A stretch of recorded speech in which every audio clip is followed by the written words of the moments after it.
Welcome to our deep dive into the history of Somali leadership since independence. A story that's more than just names and dates, people. This is about a nation wrestling with its identity, trying to build itself up while the world throws shade like it's a beach umbrella on a sunny day. Today we'll explore the achievements and challenges faced by each president. Because in Somalia, it's not just about getting the job done, it's about surviving the job in the first place. We're talking clan rivalries, political turmoil, and a side of famine that nobody ordered. It's enough to make you say, Somalia, what's going on? Don't worry, we're about to break it down. Get ready to learn about leaders who tried to steer the ship through storms that would make Poseidon himself say, nah, I'm good. This is Somali presidential history, y'all, and it's about to get real. This is where it all began, folks. Aden Abdullah Osman Dar, the first president of Somalia. Imagine inheriting a country from British and Italian Somaliland. He was all about peace, democracy, and unity. He even got a constitution going. Hats off to Aden Abdullah Osman Dar, the father of a nation. Next up, Abdirashid Ali Sharmarke stepping into the ring after Dar.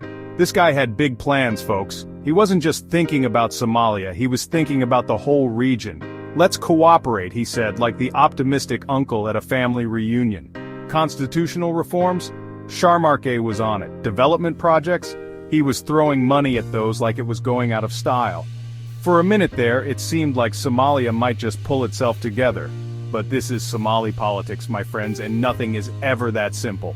Clan rivalries, still simmering like a pot of spicy samosas, political instability, always lurking like a hungry hyena. And then tragedy struck.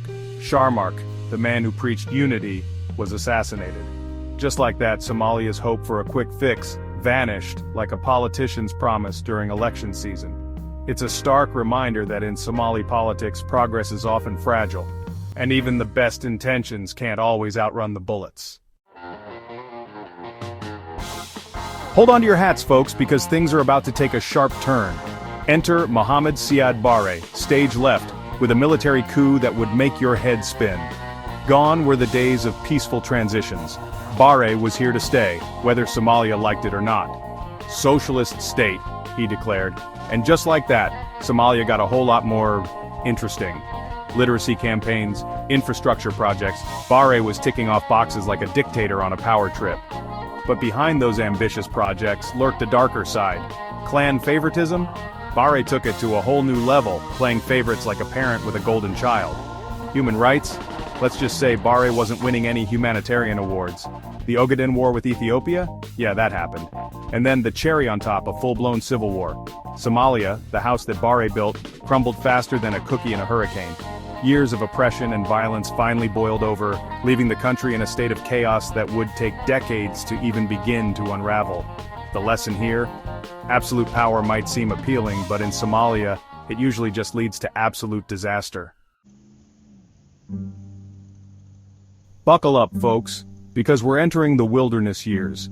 A time when Somalia wasn't so much a nation as it was a jigsaw puzzle scattered across the Horn of Africa. Central authority? Gone, vanished, like your luggage after a long international flight.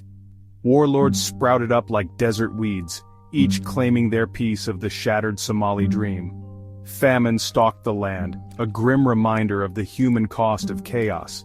International interventions? Oh, there were plenty. But imagine trying to herd cats with a blindfold on during an earthquake. That's what trying to fix Somalia felt like. But amidst the darkness, a glimmer of hope.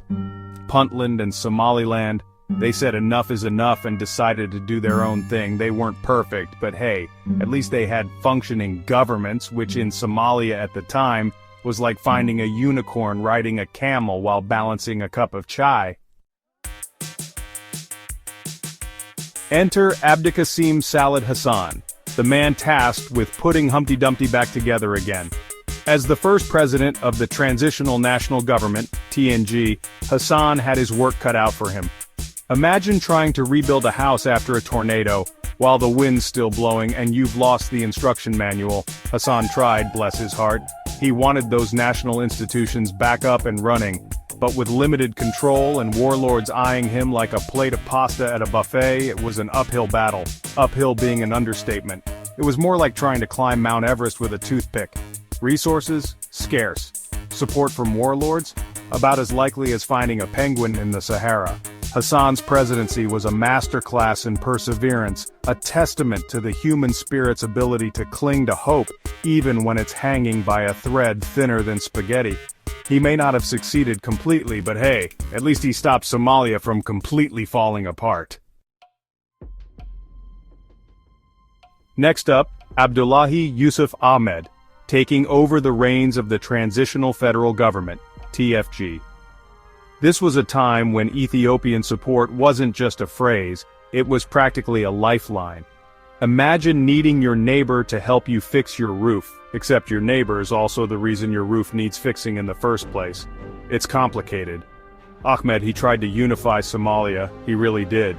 But with al-Shabaab, the boogeyman of Somali politics, gaining power, it was like trying to put out a forest fire with a water pistol. And relying on Ethiopian troops, let's just say it didn't exactly make Ahmed the most popular kid on the Somali bloc. Resentment simmered like a pot of overcooked rice. People whispered, "Who's really in charge here?" Ahmed's presidency was a balancing act, trying to appease both his own people and the foreign power propping him up. It's a tough gig, folks, and unfortunately for Ahmed, one that didn't end with a standing ovation. Sharif Sheikh Ahmed transitioned Somalia from the TFG to the federal government. Like upgrading from a flip phone to a smartphone, but the battery life is still terrible. Ahmed drafted a provisional constitution, a rare feat in Somali politics. With Amisam's help, he made gains against al-Shabaab. Somalia seemed to be turning a corner. But reality threw a shoe at their face. Corruption reared its ugly head. Ahmed's control was shaky. Al-Shabaab lurked in the shadows, far from out. Hassan Sheikh Mohamud, the first president to be elected to a second term, he was all about that federalism life, trying to bring those squabbling regions back into the fold. Reconciliation, he preached, like a Somali Gandhi. International support, he had it in spades. The economy even started looking a bit more lively, like a camel that just discovered Red Bull. But just like every other Somali president before him, Mohamud had his share of headaches. Corruption, still hanging around like that unwanted houseguest. Al-Shabaab, they were like those annoying insects that keep buzzing around your head, always a threat, never truly gone. And then there was the issue of political inclusivity, or rather, the lack thereof. Mohamud's first term was a constant balancing act, trying to keep everyone happy while juggling chainsaws and flaming bowling pins. It's enough to make you want to say, Somalia, will you just let this man lead in peace? Mohammed Abdullahi Mohammed, aka Farmajo, because in Somali politics you need a catchy nickname. This guy was all about that nationalist agenda, putting Somalia first, like that friend who always insists on ordering the most expensive thing on the menu. Anti-corruption measures? Farmajo was throwing them around like confetti at a wedding. He beefed up the Somali National Army, making them look like the Somali version of the Avengers, and reclaiming territory from al-Shabaab. Farmajo was all over that, like a cheetah chasing a gazelle. But even with all that action hero energy, Farmajo couldn't escape the Somali presidential curse. Political disputes erupted faster than popcorn in a microwave. Elections got postponed more times than a procrastinator's term paper. And insecurity? Well, let's just say Somalia wasn't exactly Disneyland under Farmajo's watch. Round 2 for Hassan Sheikh Mohamud. The people had spoken, or at least the people who could vote in an election that was delayed more times than a flight during a snowstorm. Mohamud 2.0 was all about national reconciliation, because clearly, one round of trying to get everyone to play nice wasn't enough. He wanted to chat with those federal states, because nothing says let's work together like a good old-fashioned dialogue. And security? That was still top of the agenda because in Somalia, even a trip to the market can turn into an episode of 24. But even with all his experience, Mohamud couldn't escape the Somali presidential trifecta of doom al-Shabaab, the economic blues, and a climate crisis that's making the Sahara Desert look like a tropical paradise. It's enough to make you wonder if being president of Somalia is cursed. Like maybe they should consider hiring an exorcist before the next inauguration. Thank you for joining us on this journey through Somalia's presidential history, a roller coaster ride of hope, despair, and everything in between. We've seen leaders rise and fall, promises made and broken, and challenges that would make even the most seasoned politicians say, "Nah, I'm good." But through it all, the Somali spirit endures, a testament to the resilience of a people who refuse to give up on their dream of a united, peaceful, and prosperous nation. So the next time you hear about Somalia, remember the leaders who tried, who fought, who dared to dream of a better tomorrow. Stay tuned for more insightful content on global leadership and political history. Because the world is a stage, folks, and the show must go on.